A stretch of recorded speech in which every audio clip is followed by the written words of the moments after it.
Bom dia, família Marista! Que alegria estar aqui com vocês nesta manhã de sábado. Éramos para estarmos lá na Chácara Pequi, né? Mas, infelizmente, os tempos atuais ainda não permitem. Mas não tem problema.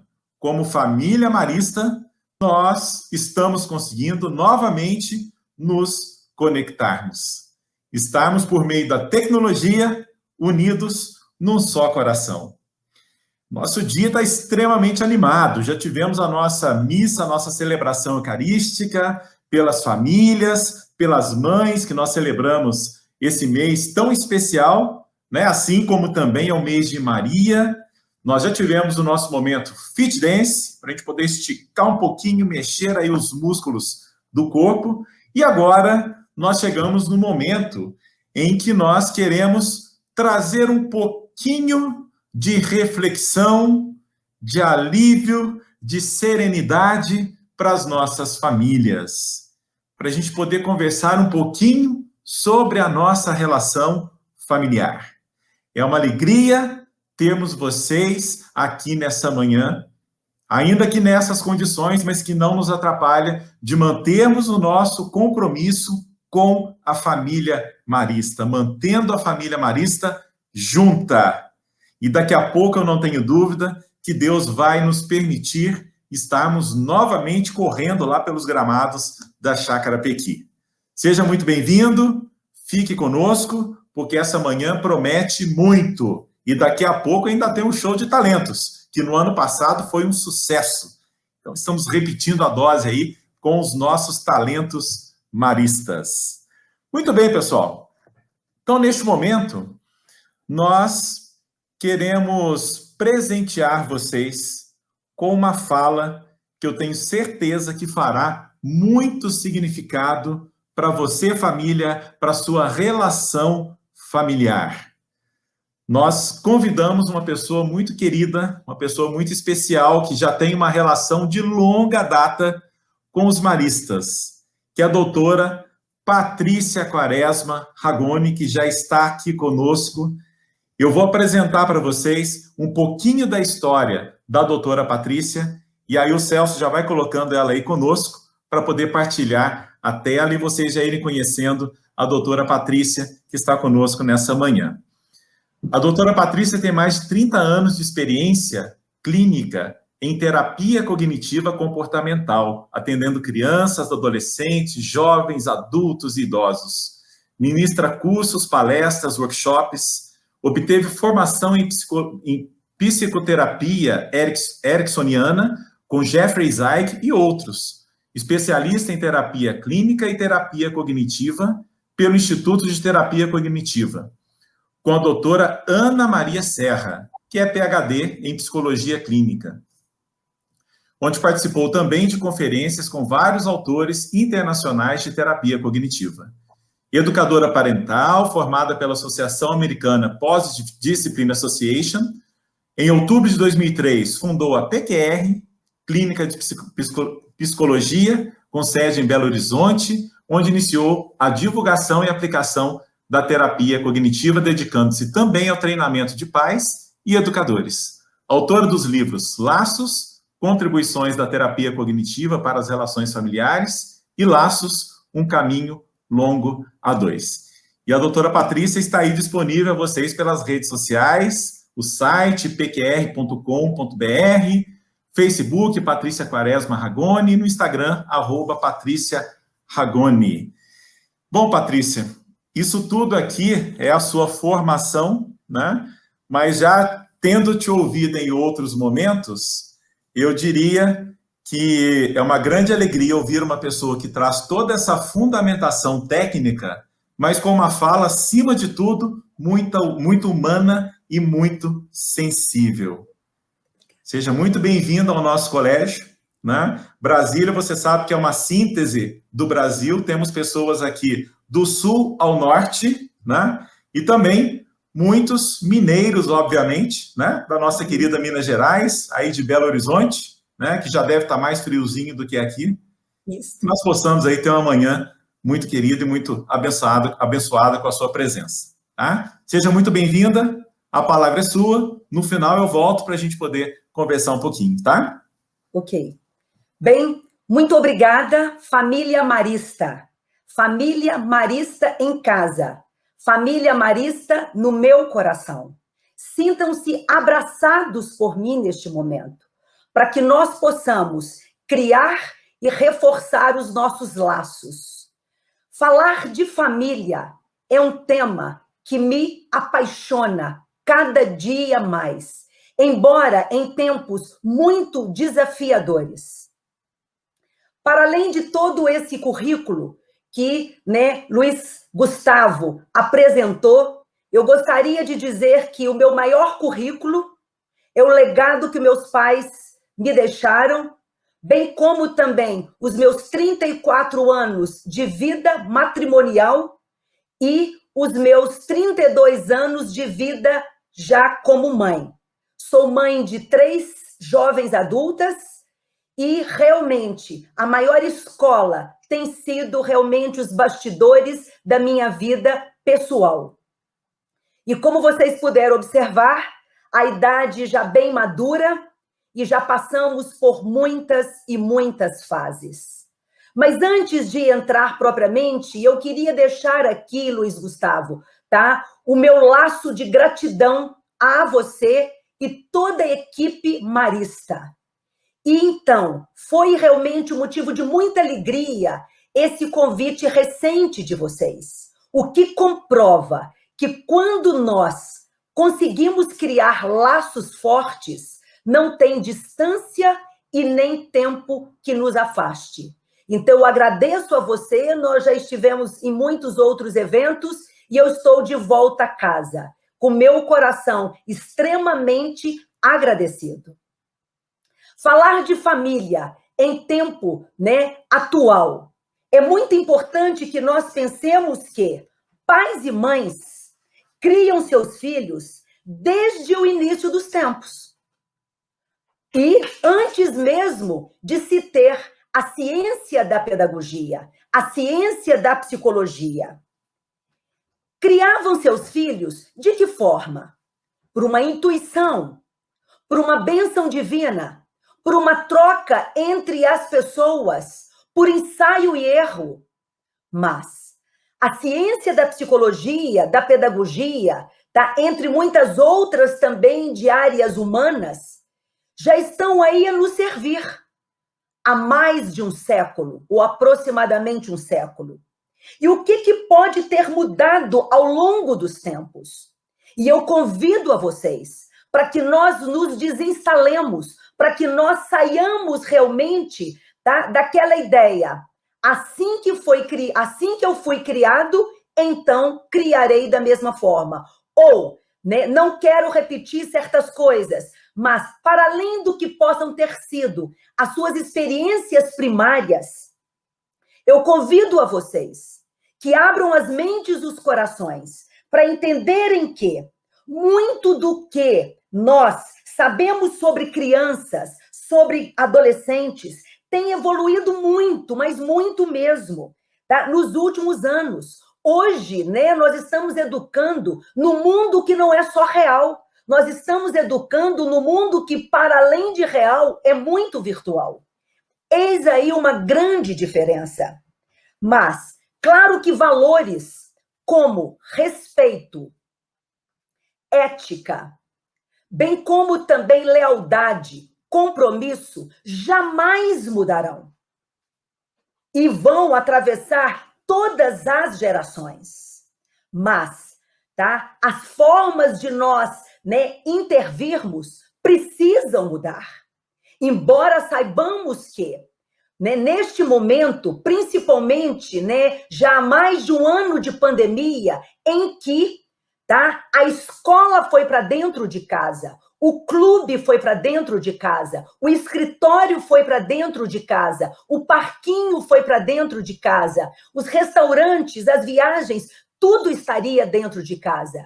E até que ponto a família, tá, teria, uma base para poder suportar todos esses desafios e inputs? Então, eu quero aqui parabenizar a escola de poder já estar disponibilizando à família esta ponte. É um trabalho gigantesco para que nós façamos e realizemos sozinhos. Então, é muito importante que nós já tenhamos, num primeiro momento, uma rede de apoio, uma construção em relação à função e missão. Mas antes de nós contarmos com a escola e a escola contarmos conosco enquanto família, por que não contarmos com a inspiração divina? Por que não atrairmos realmente Deus para o nosso maior conselheiro? Pedir ao Espírito Santo que possa realmente nos trazer luz. E nós estamos precisando de muita luz. Entendo e sou muito sensível aos pais. O meu consultório realmente nunca esteve, né, com um número tão grande, tá, de casais aflitos, de pais com uma sensação de impotência. E, consequentemente, nós temos tido um número absurdo de crianças cada vez mais novas, tá? E adolescentes também, cada vez mais em casos recorrentes de transtornos emocionais. Mas deixemos ou comecemos a deixar esse pano de fundo sombrio para que nós possamos, né, pensar numa perspectiva mais esperançosa. E uma perspectiva mais esperançosa é quando nós estabelecemos laços. A família realmente sozinha, tá, não consegue cumprir essa missão. A escola também sozinha não consegue cumprir essa missão. E os meninos são muito inteligentes para que eles encontrem realmente algum espaço de manipulação. Então, o que nós, escola, temos falado sobre o potencial das famílias? E o que nós, famílias, temos falado sobre o potencial das escolas? Nós, pais, temos, né, cuidado de fazer valer, tá, o respeito à figura de um professor? Nós, professores, temos feito fazer valer, tá, a figura de um pai, a figura de uma mãe? E assim, porque, né, o que nós falamos vai fazendo com que realmente os nossos filhos vão criando verdadeiras teses e crenças a respeito do mundo, deles mesmos, da vida e do entorno deles. E, né, dentro dessa perspectiva de criar realmente, né, teses, pensamentos, eu gostaria de falar com vocês que o laço é meu símbolo. É um símbolo muito forte. No meu primeiro livro, eu tenho essa primeira citação.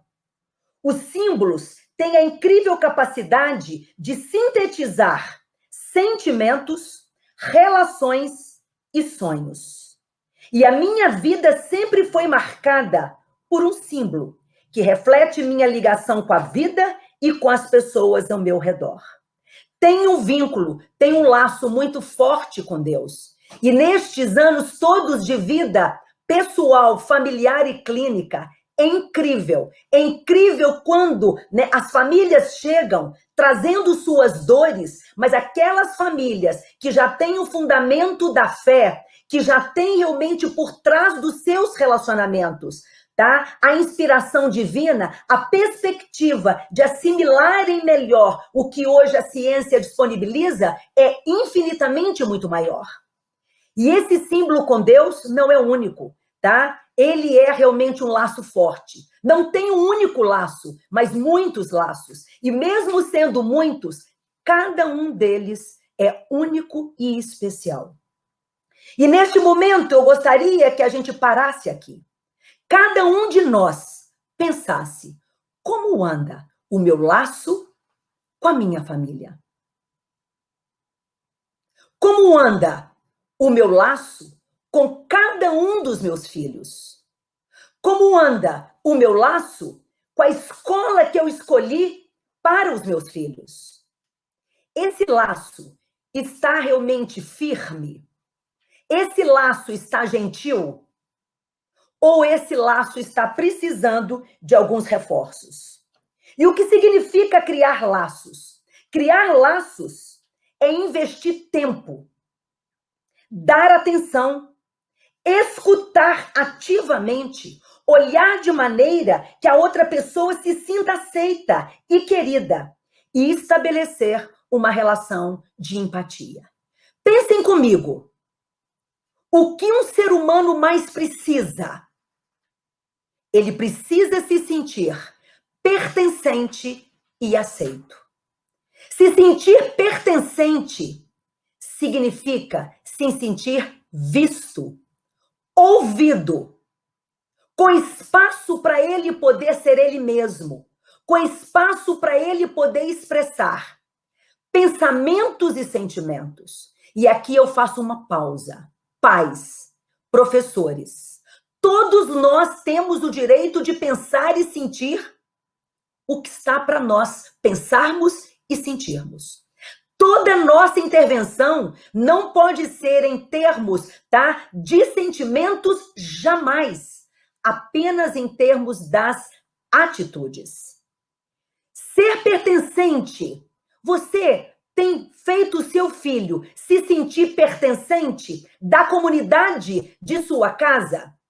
Por quê? Se você entrega tudo na mão, se você não, né, o introduz, tá, dentro, às vezes, de um estatuto familiar, para criar que seja um lema, um grito de guerra, para combinar com ele, tá, previamente, para que, né, façam, às vezes, uma agenda gostosa, ainda que nesse tempo privado, de um final de semana, que seja um menu, que seja, né, vamos dizer, a escolha de um filme, né? E se eu já preparo previamente aquela agenda e incluo, né, ele vai se sentindo coparticipante. E o espírito de comunidade é isto. Quando a gente também estabelece também assim, né, o que possa ser as funções de cada um. A nossa missão é insubstituível. E ela é eterna. Mas, né, nas funções domésticas, nas funções para que geremos um ambiente salutar, isso pode ser muito compartilhado. E o filho aceito? O que significa aceitar o outro? Aceitar o outro é que ele tenha que ser como todos nós, e aí a família vira, né, como se fosse uma fábrica de queijo, onde todos têm que ter a mesma configuração? Ou, tá, ser aceito é, tá, ser como eu, dentro dos valores da família, tá? As diferenças são muito bem-vindas. Não queiramos que os nossos filhos sejam realmente reproduções exatas de modelos nossos que já possam estar engessados. Será que temos dado espaço para que eles também nos ensinem? Para que aprendamos com eles? Será que temos dado espaço para que eles sejam essencialmente, tá, o que realmente no plano de Deus, tá, veio para que eles realmente sejam? Ou nós estamos querendo realmente modelar para além da essência? Nós modelamos comportamentos, tá? Mas nós fortalecemos a essência. Então, é muito importante. Ser aceito é eu poder realmente expressar-me. E é muito importante os pais terem em mente que são os primeiros modelos dos filhos e que estes vão se basear neste formato, para poderem se guiar no mundo exterior. Devem ser os melhores modelos de ética. O comportamento e a noção de certo e errado vão sendo sedimentados desde cedo e permanecem nos atos, independente do que possam ser as tendências atuais. Mas as tendências atuais, por exemplo, tá? O que tem sido o impacto dessa pandemia para cada um de nós? Claro, nós não vamos negar o que possam ter sido as privações, as perdas, os sofrimentos, né, e até algumas aflições. Mas considerando que nós temos a responsabilidade de criarmos mentes das nossas crianças e dos nossos adolescentes, É muito importante que nós também não realmente, sabe, desbotemos o futuro. E o desbotamento do futuro, tá, com angústia, às vezes, desproporcional dos pais, tem feito que muito realmente cedo as crianças realmente, né, se questionam, tá, qual o lugar delas nessa vida e qual o sentido delas nessa vida. Temos visto um número muito grande de crianças já com pensamento, tá, já desistente. E peço aos pais, tá, não que nós também não possamos ter lá também as nossas questões existenciais, mas até porque temos essa missão a honrar, é muito importante que a cada dia nós renovemos o nosso compromisso. É muito importante que nós pensemos, tá, o que significa criar filhos. Criar filhos é uma coisa que a gente faz, mas família é uma coisa que a gente é. Repito, criar filhos é uma coisa que a gente faz. É atitude. É atitude, e eu escolho essas atitudes. Mas família é uma coisa que a gente é. Portanto, tá? Quando eu recebo nos meus bastidores clínicos, né, as famílias, tá? Todo o foco realmente da família tá centrado no filho. Naquele comportamento problemático do filho, né, que não quer saber de estudar, que não quer saber sair do computador, que não quer saber de conviver, entendeu? Enfim, que está fechado em si, ok. Precisamos ter a especificidade do comportamento disfuncional. Mas, tá, a primeira questão que eu trabalho clinicamente, até porque o nosso modelo é sistêmico, é verificar qual a disposição dos pais para poderem ser agentes comigo no trabalho, tá, de resgate e de ajuda e de sustentação, né, desses meninos.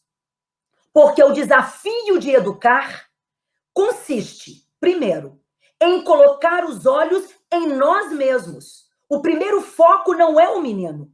O primeiro foco é em nós. O que eu ando pensando? O que eu ando sentindo e como eu ando me comportando.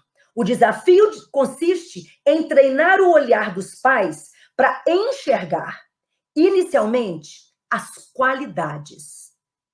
É muito mais fácil, às vezes, os pais listarem os comportamentos indesejáveis do que os muitos comportamentos desejáveis. E não tem mudança se nós não partirmos do positivo.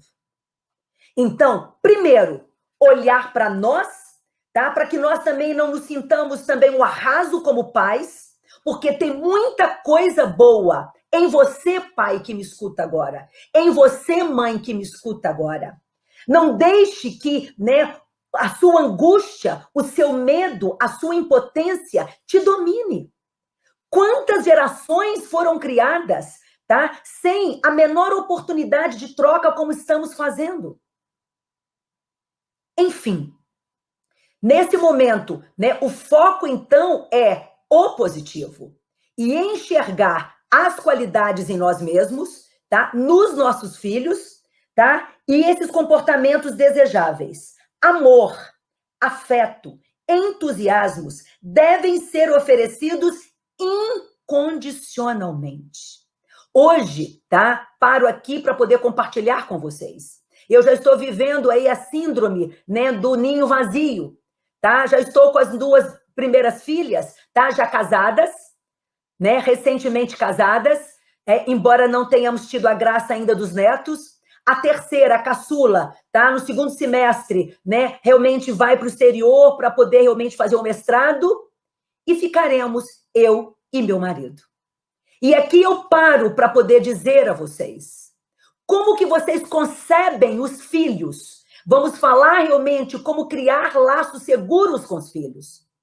Laços seguros com os filhos é prendê-los ou deixá-los ir, ou ensiná-los a voar. As minhas literalmente estão voando. Eu costumo dizer que, né, a família é um pombal, né? Vai-se a primeira pomba, a segunda pomba, daqui a pouco a terceira, e ficamos nós nesse pombal. Mas quanto maior o amor, Os pássaros, as pombas, vão depois voltar. Não tenhamos medo, que confiemos. Agora, o amor não significa, né, a família doriana, a família perfeita. O amor significa a qualidade em que eu sinta verdadeiramente com o outro, mesmo com seus erros e acertos, terá me feito pertencente, terá me feito realmente aceito e preparado. Quanto maior o amor, mais positiva a atmosfera e mais segura é a criança. E quanto mais segura, mais tende a explorar e adquirir as suas habilidades. Mas amar não é mimar. E o que seria mimar? E o que seria amar? Amar, abraçar, beijar, dizer que ama, tá? Incentivar, encorajar, tudo isso, tá? Faz com que o outro realmente, tá? Seja estimulado, tá? A escalar a vida. Agora, mimar em nome do amor, que enfraqueceria, é fazer para eles o que eles podem fazer por eles mesmos. E uma criança, desde um aninho de idade, já pode começar a fazer algumas coisinhas por ela mesma. Quando você dá um sinal, quando ela te traz, né, um brinquedo, depois a criança de 3 anos, né, quando te devolve a caneca, né, a de 5 anos, quando você com ela também consegue ali ajuntar os brinquedos e assim sucessivamente. Por quê, pais? Tá? O mimo, fazer por eles, tá? O que eles podem fazer por eles mesmos, ou dar para eles para além do que eles precisam. Porque o sentido da vida não está nas coisas, nos presentes, tá? Nas questões materiais. O sentido da vida está nos relacionamentos. O sentido da vida está nos laços. E mimar é diferente, tá? De amar, tá? Mimar, tá? É você evitar o sofrimento, evitar que ele passe por uma experiência de frustração, é evitar, tá? Que ele também seja responsável pelas próprias falhas dele, tá? Mimar é não dar o limite. Mimar, né, é entrar na dele porque todos têm. Tá? Ou é a gente não ter aquela segurança, tá? De que o limite é a maior manifestação ilimitada de amor. Então, estamos aí diante do desafio realmente de educar.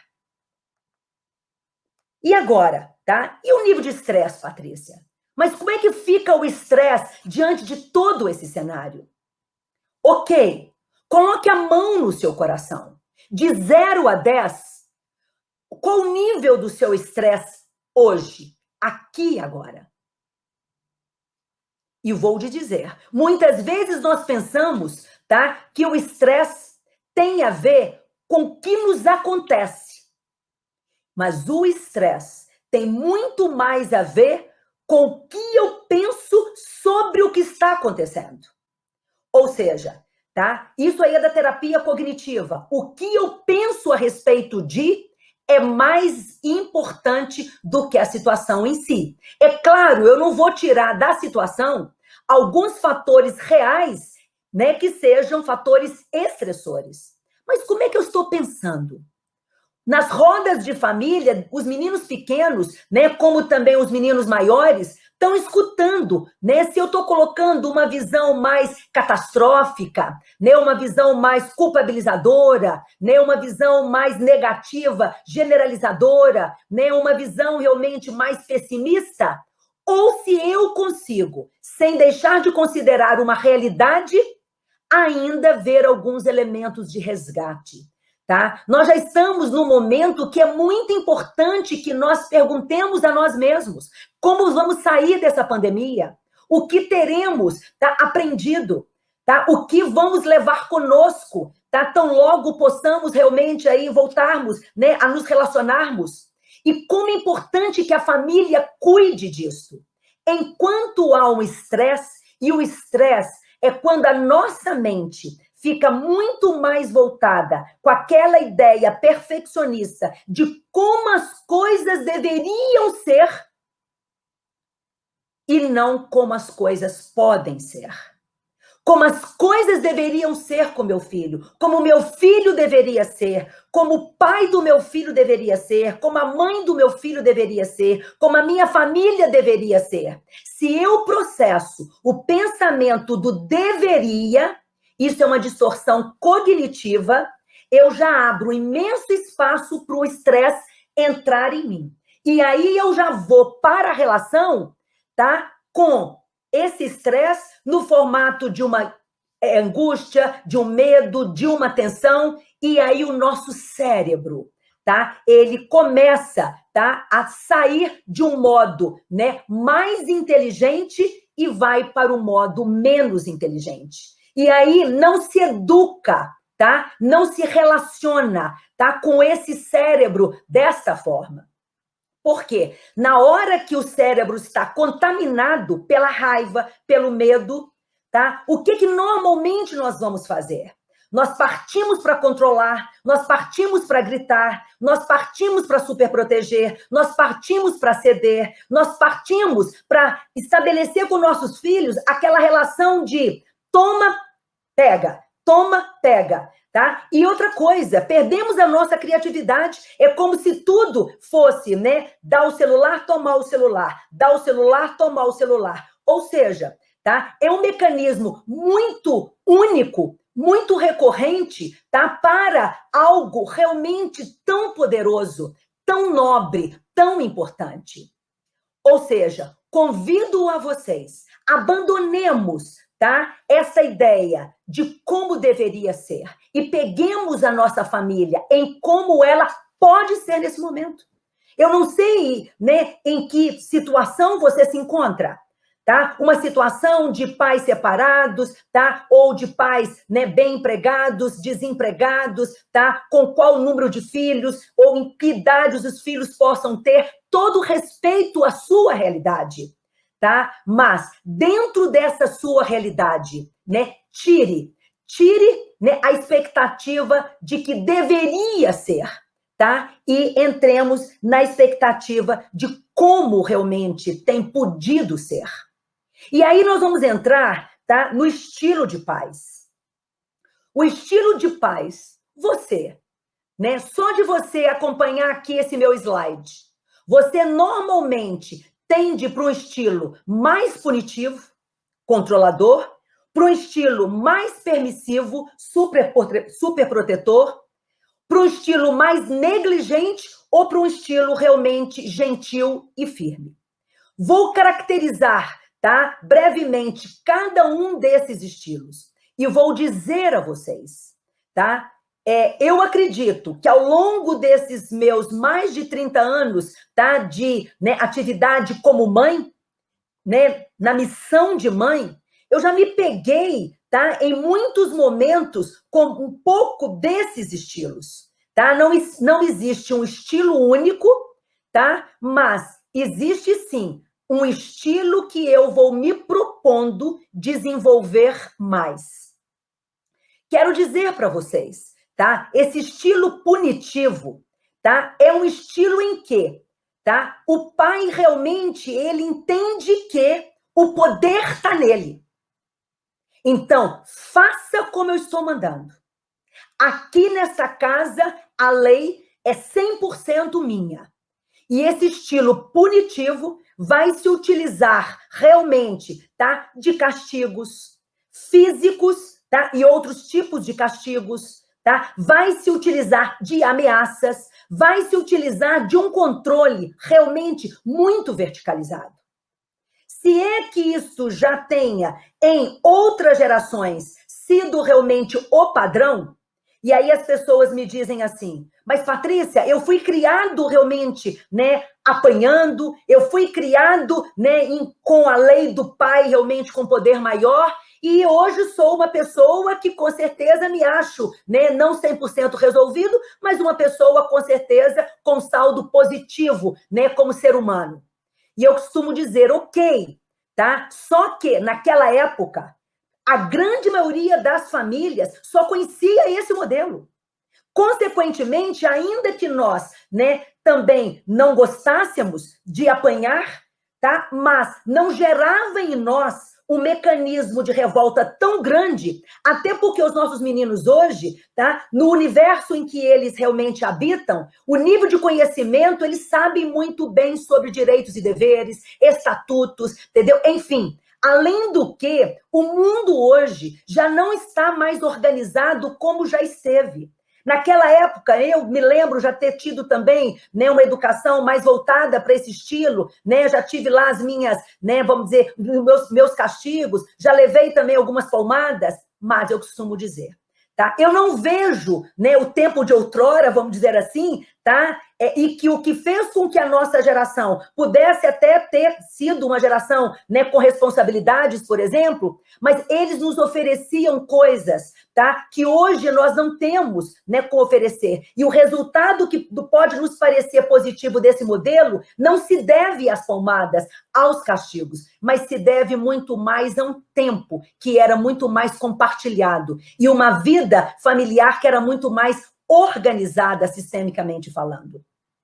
Porque este modelo hoje, ele vai chocar, tá? O menino hoje que recebe esse tipo de intervenção, vou dizer para vocês quais são as consequências disso nos meninos de hoje. Tá? O modelo punitivo gera, inclusive, um problema de autoestima no sentido de, tá? Realmente de não se sentirem amados. Porque o sentido de amor mudou. O mundo hoje está organizado em rede. O mundo hoje não está, né, aceitando esse tipo de imposição. Né? Não só, né, na relação pai-filho, mas na relação marido e mulher, na relação, né, professor-aluno, nas relações também corporativas, por exemplo. Tá? E os meninos hoje, eles vão reagir de que forma? Tá? Primeiro, eles vão se revoltar, retaliar, ressentir, tá? E realmente reagir. E nós não queremos esse tipo de coisa. Portanto, né, é muito importante que também entendamos que da mesma forma, tá? O punitivo controlador, né, para hoje não se aplica, o também estilo permissivo, superprotetor, salvador, também não se aplica. Por quê? Você deixar que os meninos se sintam, então, donos do poder. Nem tanto o poder tem que ficar na figura do pai, como, né, o estilo realmente controlador e punitivo talvez, né, quisesse que assim fosse, mas também deixar que as crianças tenham todo o poder também não funciona. Tá? O estilo permissivo, superprotetor, igualmente enfraquece a autoestima, já por uma outra lógica. Se o punitivo enfraquece a autoestima, tá? Porque, né, a pessoa não se sente respeitada, no sentido permissivo, superprotetor, a pessoa não se sente capaz. Porque é tanto que se faz para ele, que isso tira dele, tá? Uma das grandes habilidades que ele poder realmente se sentir capaz fazendo. Ou ele ter dificuldades que ele mesmo resolva, ainda que, obviamente, com a ajuda realmente dos pais. O pai que é muito salvador faz com que o menino pense que a felicidade dele não é da responsabilidade dele, que é do pai. E vai chegar uma hora que o pai não vai sustentar esse pacote de felicidade e esse menino vai sofrer grandes vulnerabilidades. E o pai negligente? O pai negligente é aquele que põe a mão na cabeça e que fala assim: cansei de você. Não tem mais jeito. Vou sumir. Desisto. Pais, ainda que muitas vezes tenhamos até vontade de dizer, mas que jamais, né, falemos, que jamais cedamos, porque o menino vai estar criando as, né, lentes para o mundo. O menino vai estar criando as ideias, as crenças. E se a gente, tá, que diz tanto que ama e depois está dizendo que desiste e que entrega para o mundo, tá? Ele aprende o modelo da desistência. O modelo da desistência significa, tá? Não sabe colocar o foco em solução. Coloca o foco no problema. E lá na frente, tá? No término de um namoro, né? Ou no insucesso de uma prova, ou qualquer outra coisa que vem trazer para ele uma sensação de fracasso, ele pode achar que a saída, né, é a negligência. O pai negligente, né? Eu sei que em nome do amor, muitas vezes ele fala isso, tá? Mas não comporta que nós falemos. Mas eu quero apresentar a vocês, tá? Um outro estilo, que é o que a gente defende aqui, que é o gentil e firme. Só para poder fazer uma pequena revisão. Aonde está o poder, tá? No pai, no estilo punitivo controlador, completamente centrado no pai. Aonde está o poder no estilo permissivo superprotetor? Completamente centrado na criança.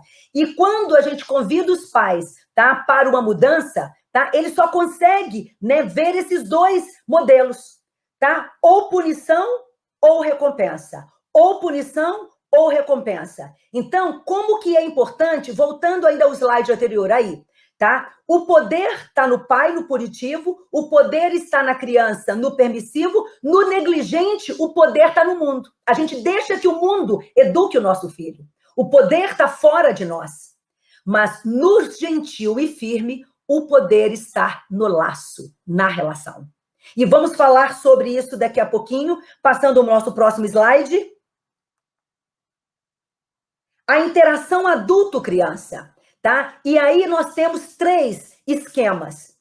O rígido, o permissivo, tá? E realmente o que nós queremos trazer aqui, que é o modelo da disciplina positiva. Fazendo então uma revisão. O rígido é o punitivo. É uma ordem sem liberdade, sem escolhas. Você faz porque eu mando, né? Eu costumo dizer que a metáfora para esse estilo aqui é do tijolo. Você faz uma relação muito pesada. É o tijolo, tá? Não tem realmente ali nenhum espaço, né, para flexibilizar. Na permissividade, tá? É uma liberdade sem ordem nenhuma, tá? As escolhas são ilimitadas. Meu filho, então faz o que você quiser. E aqui, tá? A metáfora que eu uso é do capacho. Os pais que são capachos dos filhos. Né? Não tem aqui o modelo do negligente, o pai negligente que entrega o filho para o mundo, tá? E o mundo, então, que tem o poder sobre o filho, tá? Eu falo que é o pai fantasma, é o pai que não aparece. O pai que vai colocar na escola, entendeu? Vai colocar realmente no mundo, vai colocar realmente no governo, vai colocar em todas as desculpas, tá? Realmente que ele encontrar para ele se retirar desse compromisso. Mas, né? Chega de nós falarmos desses modelos. Vamos entrar agora no modelo encorajador, no modelo da disciplina positiva. Liberdade com ordem. Escolhas limitadas. Tem coisas que os meninos podem escolher, mas tem coisas que são inegociáveis.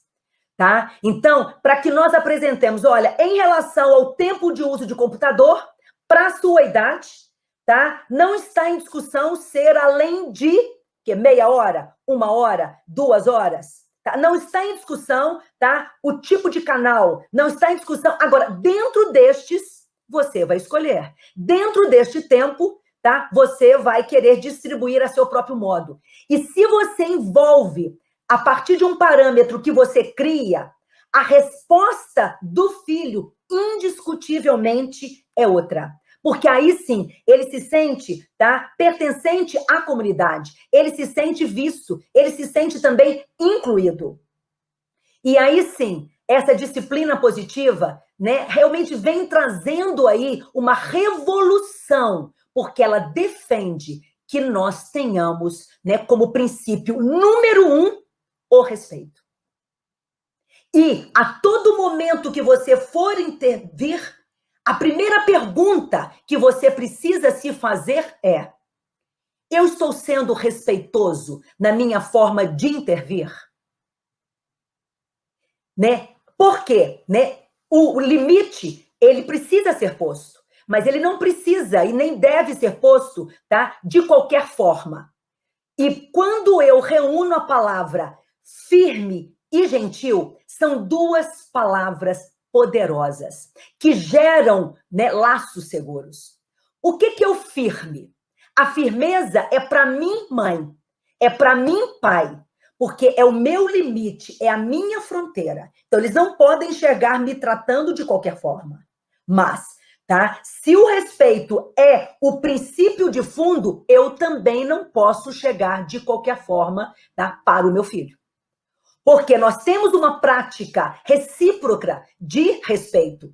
Então, o limite, tá, firme é para que o pai, né, possa ser, né, respeitado e se respeitar. E o gentil é para que nós realmente respeitemos ao outro que está em desenvolvimento. Então, né, o nosso tom de voz, tá, a nossa altura para poder abordar, as palavras que nós vamos dizer, porque, meus queridos pais, a raiva, ela nunca educa. Muito pelo contrário, ela deseduca. A calma, sim, educa. E para que nós sejamos pais, tá, firmes e gentis. Não é só firme. A firmeza tem que vir junto com a gentileza. Porque se eu sou só firme, eu caio, né, às vezes no risco de cair, eu caio no risco de um autoritarismo, tá, de uma rigidez. E se eu sou só gentil, eu caio no risco também de uma permissividade.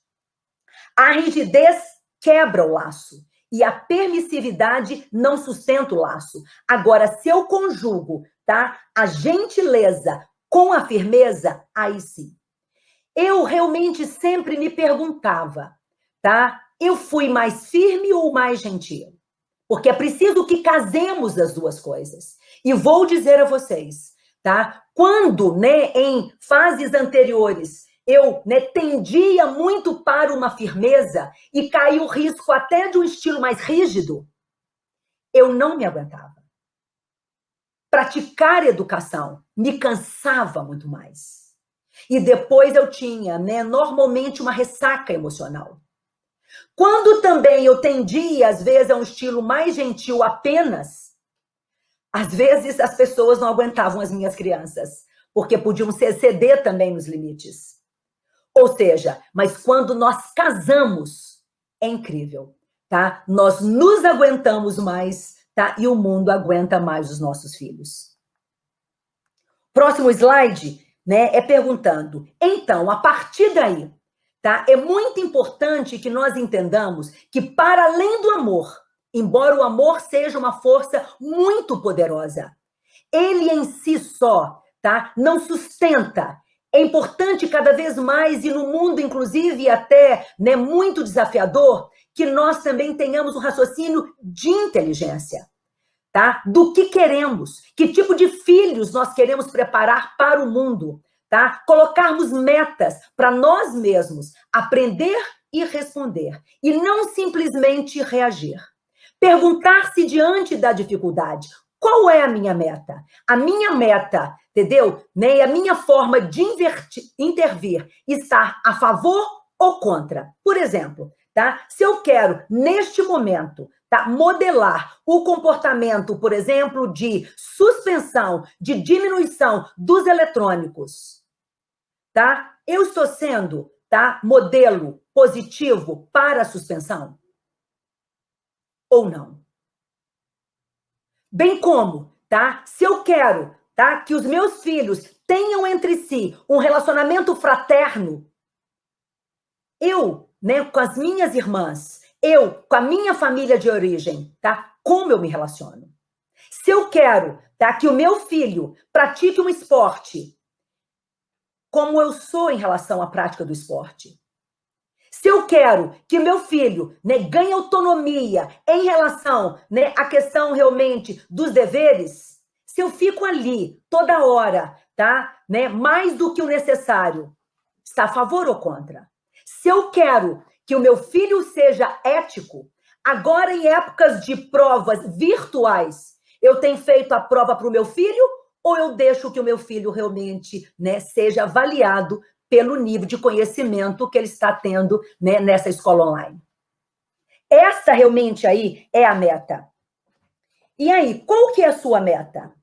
E para que nós, então, né, comecemos agora, tá, a sairmos realmente aí, tá, desse estilo, que nós tenhamos talvez nos identificado para um outro estilo, né, mais encorajador, é muito importante que o primeiro passo seria realmente a gente se reparar. 4 passos realmente da reparação. A primeira coisa, eu me perdoar. Eu me perdoar como mãe. Eu perdoar o meu companheiro ou a minha companheira também, tá? Como pai, como mãe. E para que eu perdoar a escola me perdoar, tá? Para que nós, então, abramos uma nova perspectiva. E tudo muda quando a gente decide mudar. Os filhos amam o modelo encorajador, convidá-los para uma mudança.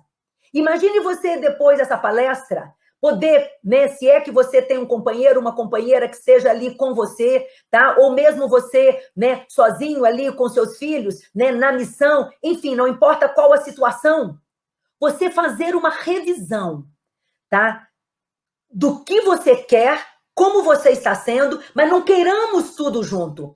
Priorizemos, tá? Numa modelagem de, né, comportamentos e numa hierarquia de comportamentos. Me lembro muitas vezes que quando eu me flagrava, tá, numa intervenção que depois me pesava e que não funcionava para aquilo que era o meu objetivo, quando eu me fechava em mim e insistia nas mesmas práticas, tá, realmente o laço, né, ficava amassado. Mas às vezes que eu me lembro com mais orgulho de mim e com uma perspectiva de uma colheita de melhores resultados, é quando eu, né, ao invés de começar a atacar a filha, atacar o filho, começar porque você, jamais comecemos por você. Nem com os nossos filhos e nem nas nossas relações amorosas, tá? Comecemos por nós. Eu me reconheço que, independente do que você fez ou deixou de fazer, eu não poderia ter gritado com você. E é da minha responsabilidade ter realmente um autocontrole, independente da fase. E eu gostaria de me reconciliar com você. Te peço desculpas. E gostaria da sua ajuda para que nós resolvamos essa situação. Apliquem. Se hoje vocês levarem dessa palestra, tá, a atitude dos 4 R's de reparação, vocês vão abrir um novo horizonte dentro de vocês e na família de vocês. Todo erro é uma oportunidade de aprendizagem. Então, tá, aqui e agora, no que você possa estar se dando conta, tá, de algumas fraquezas suas, faça o auto-perdão, a auto-reparação e depois realmente provoque isso em passos com os outros. 7 dicas para a gente poder criar um laço mais seguro com o nosso filho. Primeiro, antes de qualquer coisa, como eu disse, a raiva não educa. Então, não precisa que nós atuemos na hora. Podemos criar dentro de nossas casas o que eu chamo de, tá, pausa positiva, tá? Você pode dizer, olha, em relação ao que aconteceu, me tocou muito, me chateou muito, tá? E eu realmente, tá, neste momento, não me encontro em melhores condições para poder intervir. Vou buscar um lugar ou uma ação para que eu me acalme, mas iremos voltar nisso. Tá? Iremos voltar nisso, tanto quanto, né, seja possível. Gente, isso é bacana, a gente quer desenvolver nos filhos autorregulação. E muitas vezes nós também, né, nós não nos damos a oportunidade de nós nos autorregularmos.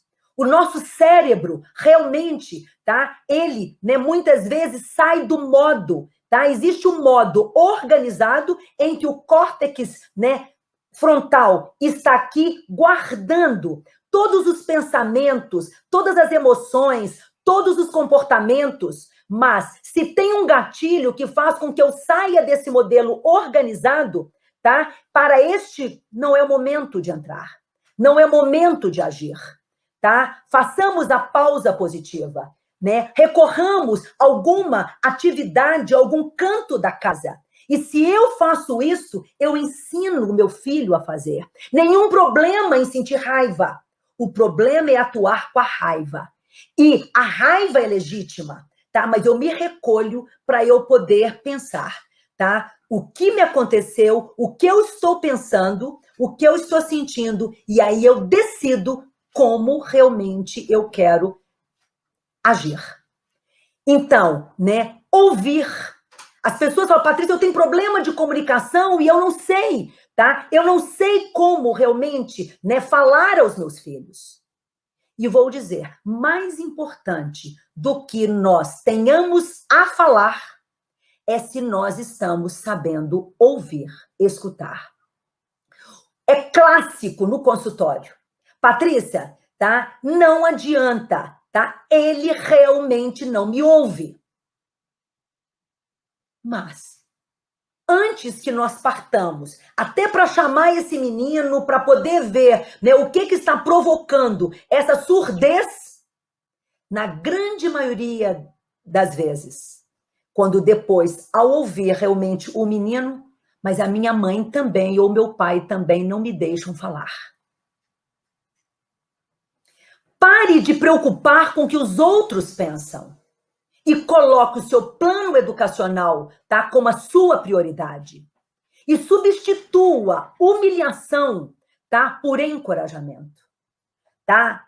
Os modelos anteriores pautavam muito em humilhação. Achavam que a gente tinha que fazer com que o menino sentisse, tinha que fazer com que o menino sofresse, por a gente acreditar que fazendo com que o outro sofresse, ele iria aprender a lição. E eu pergunto a vocês, da onde que nós tiramos a absurda ideia para fazer o outro agir melhor, eu tenho que fazê-lo se sentir pior? E quem, se sentindo pior, vai querer agir melhor? Então, meus queridos, tá? Foi-se o tempo. A humilhação não educa. A humilhação adoece emocionalmente as pessoas. E como é importante que nós tenhamos a certeza que a nossa mensagem do amor esteja chegando até os nossos filhos. E na grande maioria das vezes, tá? O menino, às vezes, não identifica que aquilo que o pai está fazendo na forma de chamar a atenção, que ali tem amor. Ontem mesmo, eu estava realmente com uma mãe e uma filha. E a mãe tinha realmente me colocado, tá, a grande chateação dela com o atraso da menina. A menina ficou muito presa, né? E aí a mãe já conseguiu deixá-la, né, sair um pouquinho mais, só que a menina quebrou realmente ali o que teria sido, né, o estabelecimento do horário que a mãe teria posto. E no que a menina chegou muito depois, na hora que a menina entrou, a mãe já foi realmente para cima da menina, tá? E assim, né, acabou com a menina.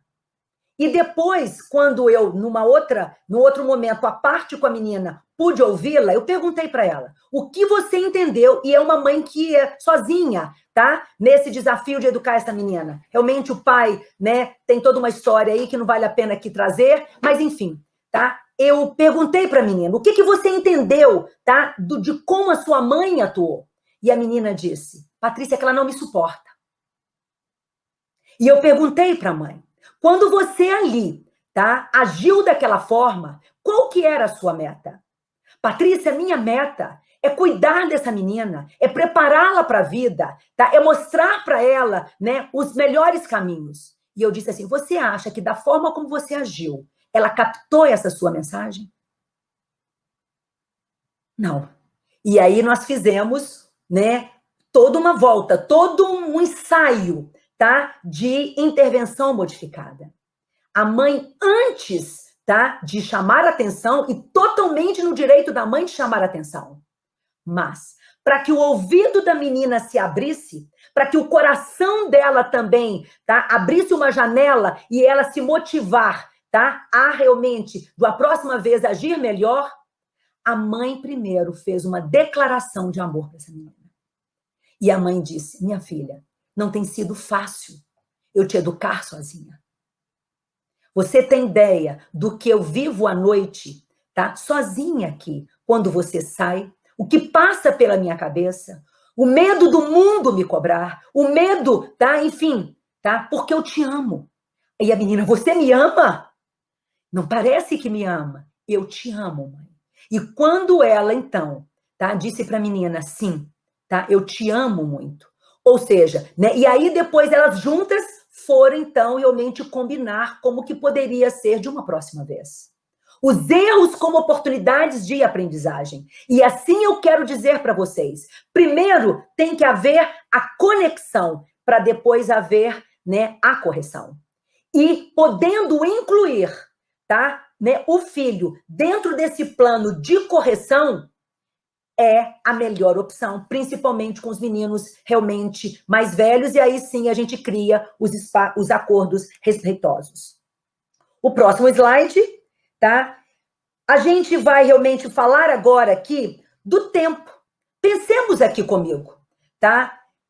Embora estejamos vivendo numa época em que nós estamos sendo tão favorecidos, tá? Com tantas coisas em nossas casas que facilitam, tá? O nosso tempo. Por exemplo, um air fryer, tá? O próprio celular, um próprio micro-ondas. A nossa vida está se enchendo cada vez mais de elementos facilitadores em termos de tempo. Mas como é que anda o meu tempo de qualidade com os meus filhos? O meu tempo de qualidade com os meus filhos. Parece que há um paradoxo aí, o nosso próximo slide. Parece que há um paradoxo aí. Ao mesmo tempo que a vida nos traz os elementos facilitadores, ao mesmo tempo, o nosso tempo, tá, com os nossos filhos vem ficando cada vez mais escasso. E qual a melhor forma da gente honrar uma família? Qual a melhor forma da gente educar uma família? Tá? É o nosso tempo de qualidade. Vamos passar o nosso próximo slide, por favor? Para que os pais vejam aí o nosso tempo de qualidade. Ok, é preciso que nós tenhamos minimamente, tá, de 0 a 2 anos, quanto mais tempo nós trouxermos nossos filhos no colo, melhor.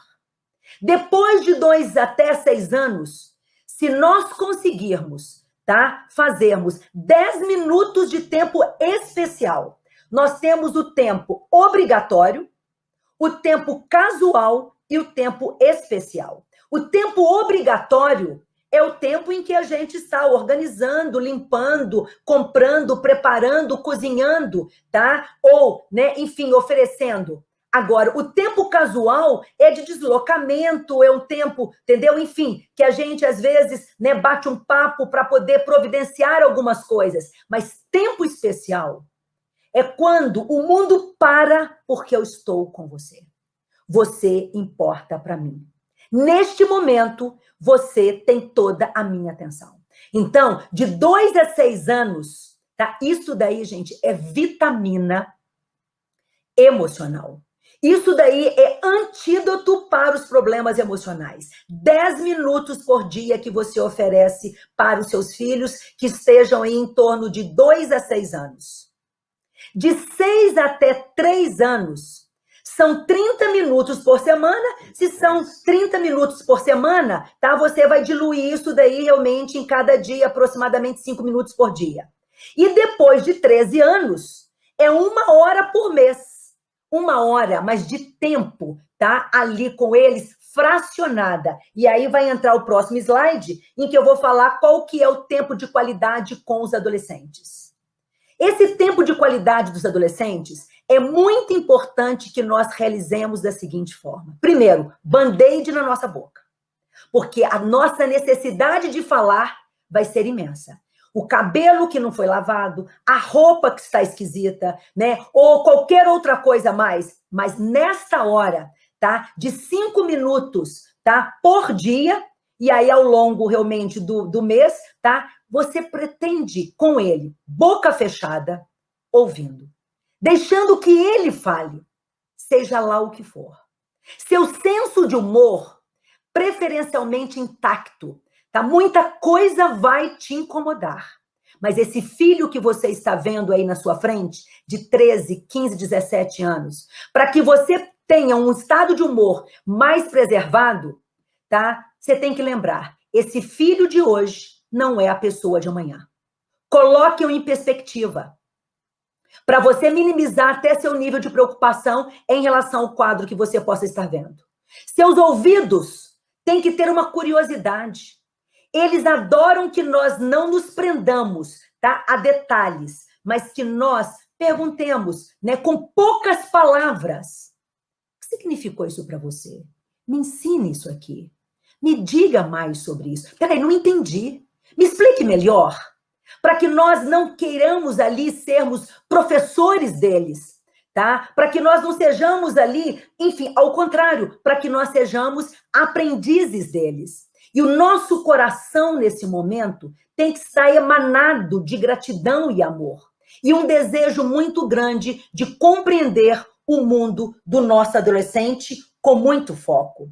Bem, eu vou passar agora para umas frases finais para que nós possamos realmente depois responder realmente aí algumas perguntas.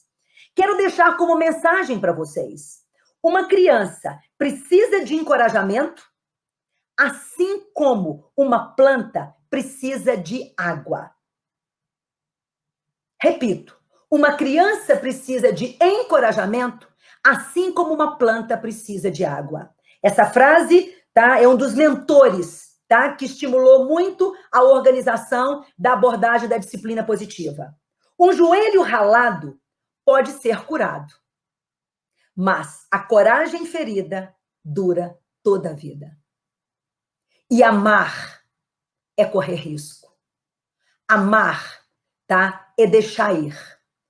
E a gente vai criando pontes. Quando os filhos, né, são muito novos, né, os limites são muito estreitos. E na medida que eles vão crescendo, é preciso que nós abramos esses limites, que nós sejamos construtores de pontes, que nós saiamos da posição de pilotos para que nós sejamos copilotos, para deixemos que eles também comecem a assumir a direção de suas próprias vidas. Aí sim, nós vamos realmente fazer, tá, o modelo do encorajamento. E para terminar, nós vamos então só distinguir o que é desencorajar e encorajar. Desencorajar, tá, é fazer pelos filhos o que eles podem fazer por eles mesmos. É se colocar entre o seu filho e a experiência de vida dele. Se você coloca, né, entre ele e a experiência de vida, ele realmente não abraça a vida. Ele não toma a vida dele para ele mesmo. Agora, encorajar é deixar que, sim, tá, nós estamos do lado deles, mas a vida deles está correndo, tá, do outro lado. Para que eles experimentem, para que eles aprendam, para que eles realmente possam também, tá, se testar, e aí sim eles vão desenvolvendo as crenças deles. Algumas frases, tá, que eu separei aqui, só para vocês poderem ver como que, na nossa forma de dizer, a gente pode estar caindo tanto no modelo desencorajador, como no modelo encorajador. Vejam bem, acompanhem comigo aí. Um pai que diz assim: está bem, eu faço por você dessa vez. Tipo, escrever para o professor, dando uma desculpa, entendeu? Ou, né, entrando na prova online com ele, entendeu? Enfim, está bem, eu faço por você dessa vez. Um outro pai encorajador vai dizer: eu te amo, mas a minha resposta é não. Eu te amo, mas você que tem que fazer por você mesmo. E que faça isso agora, se é que tenha que ser agora. Ele foi firme e gentil. Ele foi gentil porque ele abriu com eu te amo. E depois a firmeza dele foi inquestionável, tá? E bem aplicada. O pai que diz assim: quantas vezes eu vou ter que te falar para não deixar a bicicleta na calçada, né? Ou, por exemplo, o computador ligado, ou qualquer outra coisa, por exemplo. Quantas vezes o pai mesmo já dita o próximo comportamento do filho? Quantas vezes significa: eu, filho, da próxima vez eu também vou deixar desligado. Da próxima vez eu vou deixar também a bicicleta fora do lugar. Tá? Já o pai encorajador vai dizer: eu sei que você sabe aonde deixar sua bicicleta. Eu sei que você sabe como desligar o home. Eu sei como você sabe desligar o computador. Agradeço por você fazer. e não abro mão. Ou seja, né, na hora que a gente se utiliza do eu te amo, eu agradeço, mas você coloca o comando numa linha específica, aí você está sendo o pai encorajador. Outra frase. A gente passa por isso todos os dias. Eu não aguento mais, eu estou cansada. Esse pai já está pronunciando, né, que não vai haver correção. Diferentemente do outro pai encorajador que coloca: você quer guardar primeiro isso ou aquilo? Ele não está abrindo mão do menino não fazer. Mas o fato de você dar, né, opções e escolhas limitadas, você quebra a resistência. E por fim, né, essa realmente é demais. E quantas vezes nós já escutamos isso? Você deveria ter vergonha. Você deveria realmente se preocupar, tá? Com que o outro, com que, enfim, você começa a educar incutindo a vergonha. É melhor se endireitar, porque senão, enquanto o outro pai vai dizer: vem cá, podemos nos assentar? Podemos pensar numa estratégia, nós dois juntos, para a gente ver como é que a gente pode, de uma próxima vez, né, fazer com que você se saia melhor? Em que eu posso te ajudar? Você me dá licença de eu passar um pouquinho a minha experiência, tá, para você? Quando eu peço licença para poder compartilhar, né, é impressionante como, né, a estrada se abre. E para terminar, uma frase do meu livro Laços. Aprender a ser pai e mãe é mergulhar na experiência, é não querer ter o controle de tudo e de toda a vida dos filhos e poder contar com a proteção divina.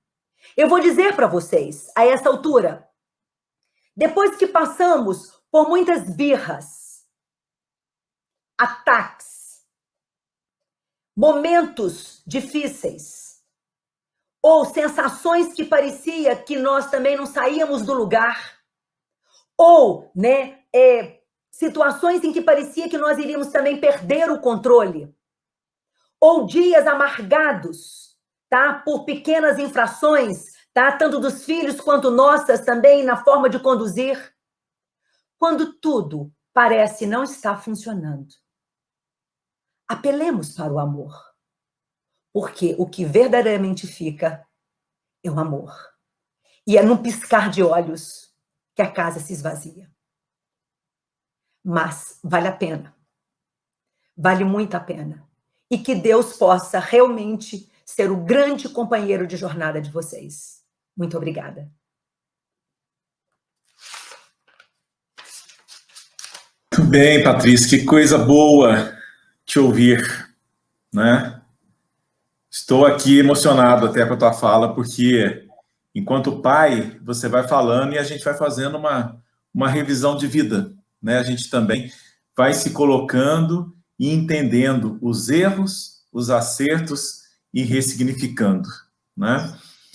A gente não vai ter um tempo para as perguntas, a gente tem um último momento agora do nosso Dia da Família Marista, né? Mas eu só queria traçar aqui algumas considerações e passar para que você possa despedir do nosso público, né?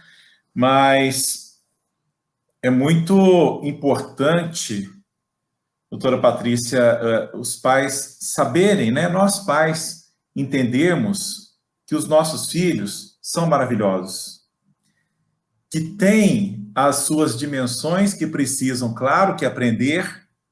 Ninguém está pronto, que de lá as nossas crianças, adolescentes, com tão pouca experiência, tão pouco tempo ainda nessa nossa vida, né? E é claro que eles precisam aprender muito conosco, com o mundo, com a escola, né? Mas eles são maravilhosos. E a gente vê dentro da escola crianças, jovens, adolescentes, que por vezes são vistos pelos pais de uma forma completamente diferente como se apresentam na escola. Líderes, talentosos, brilhantes, diversos aspectos diferentes. E muitas vezes, ao conversar com as famílias, vem mais ou menos a partilha que você fez conosco, né? Poxa, mas não obedece, não faz nada em casa. Não... Então, que bacana a sua fala, no sentido de poder nos ajudar a fazer essa reflexão de como nós conduzimos esses laços com a família para, quiçá, esse brilhantismo que aparece na escola possa também aparecer em casa e os pais possam ser privilegiados de ter essa beleza desses jovens, desses adolescentes, dessas crianças dentro dos lares, né? Que eles possam desabrochar dentro das nossas casas e não somente lá fora, né? Quando o ninho fica vazio, né? Quando eles se vão aí e são entregues ao mundo. Então, esse é o nosso desejo e o nosso profundo agradecimento para que você hoje, por você hoje ter nos ajudado a enxergar essa possibilidade de termos esses laços fortalecidos, fazendo com que realmente essas flores desabrochem próximas a nós. Nosso muitíssimo obrigado, eu tenho certeza que nós vamos querer outros momentos. Eu sei que essa comunidade vai nos pedir, tem uma série de comentários aqui já no chat do YouTube, né? E que Deus possa retribuir em dobro o bem que hoje você faz a nós. Passo a você para que você possa se despedir do nosso público. Isso. Bem, muito obrigada, né, Luiz Gustavo, né, e toda a comunidade marista, todos esses pais que estão aí, né, nos sofás, nas poltronas, me ouvindo dentro de casa, né? Vocês vão sair agora, né, para a mesa de almoço de sábado de vocês, depois de poderem também ter a próxima atividade, tá? Eu sugiro, comecem pelo abraço. Comecem pelo abraço. Peça para o filho um abraço. Independente do que possa ter sido momentos anteriores, né, de vocês com eles. Independente de qual ponto, peça um abraço. E se os meninos não entenderem, tá? Diga que você está precisando. Que quando a gente admite a nossa condição também limitada, carente, tá? Eles também relaxam e se entregam. Peça um abraço. E tudo pode começar a mudar se eu treinar, como eu disse anteriormente, tá? Os meus olhos para apreciar.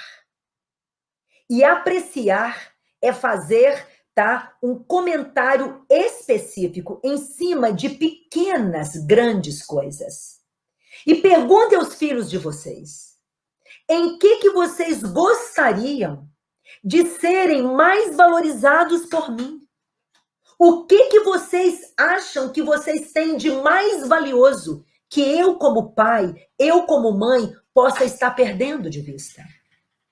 E a resposta que ele lhe der, que nós nos comprometamos em regá-la cada vez mais. A apreciação é alavanca. E depois, foco em solução. E também, sempre foco em solução. Muitos meninos estão com mentalidade desistente porque não aprenderam, tá? Que os problemas podem ser resolvidos.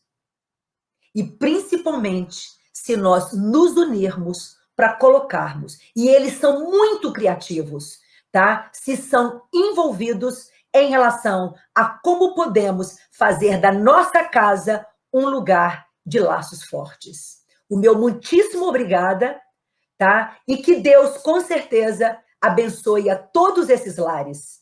O mundo precisa que nós acreditemos em família. E família, tá? Não é o que a gente faz, é o que a gente é. Leve, tá? A cada um de nós, pai e mãe, na hora que eu me permitir, tá? Mesmo com a minha psicologia, tá? Né? Ter a coragem de ser uma mãe imperfeita, para ser uma mãe possível e melhor a cada dia. Eu passei a gostar mais de mim. Eu passei a me dar mais crédito. Consequentemente, as meninas e o marido passaram a ter mais crédito em mim. Que tenhamos a coragem de sermos imperfeitos, mas com compromisso, tá? De pequenos passos para trilharmos, tá? As nossas pequenas mudanças e, quem sabe, né, cada dia sermos melhores. O mundo precisa de cada um dos pais aqui. E precisa dos nossos filhos no amanhã. E o lema da nossa clínica é: se há amanhã, então se pode mudar.